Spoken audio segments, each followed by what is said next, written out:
Matt raised an eyebrow but turned around.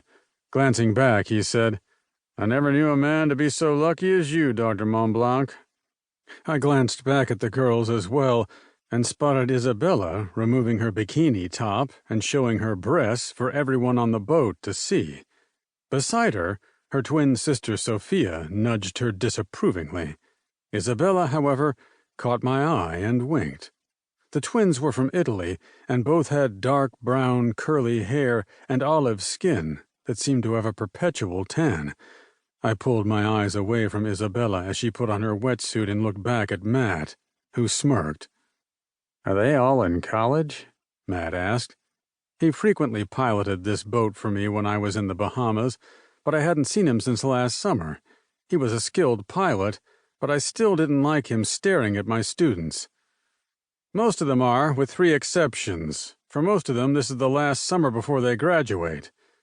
The girls began helping each other with their tanks, checking regulators and gauges, and realizing I hadn't even started to get ready, I stripped off my shirt and shorts and reached for my own wetsuit.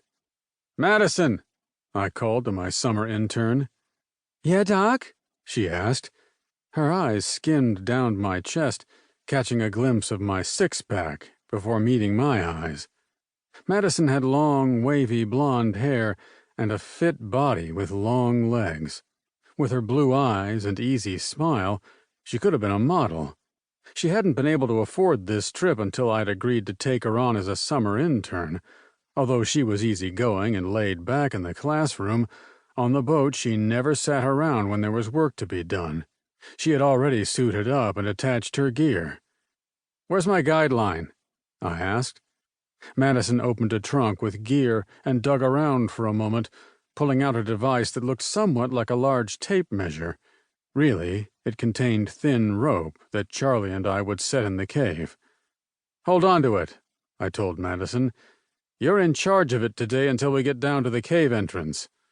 Madison smiled and then tucked the guideline into a pouch on her belt. Similarly, I double-checked my own pouch with the glow sticks and made sure my knife was secured on my belt. The girls were ready, most of them with excitement plastered all over their faces. I didn't blame them. I had grown up on the water, but still got giddy every time I thought about diving. And as long as that feeling didn't turn into carelessness, it was the best motivator in the world for dunking yourself under hundreds of feet of water and swimming into unknown caverns. I walked around, making sure everyone was set, and then we began to roll off the side of the boat. The girls had already formed teams of 3, a buddy system that they would work with closely all summer. As I sat on the edge of the boat, I looked at Matt, who would remain behind and help when we surfaced. He nodded, and then I rolled backward off the boat into a world of blue. Chapter 2.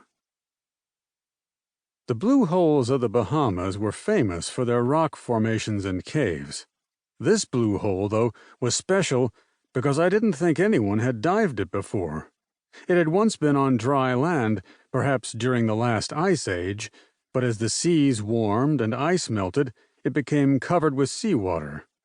The water at the top was a bit murky today, but as I descended, it became beautifully clear.